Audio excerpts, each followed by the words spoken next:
Saglit lang, pwede ba kita ipag-pray muna? Panginoon, maraming salamat po sa mga oras na ito. Lord God, hindi po aksidente muli na siya po ay nandito, Panginoon. Bigla niya napanood ang video na to.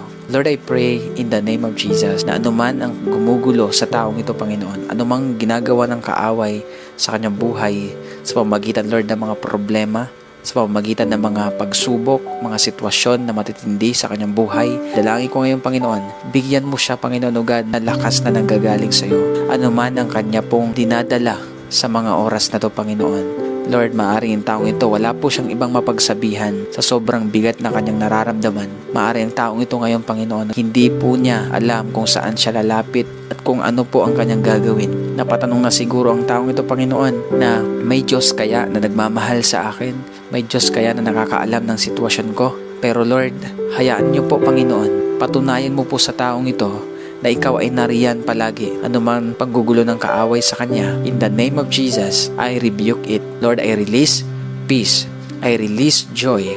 I release strength. I release life. I release restoration in the mighty name of Jesus. Salamat po, Panginoon.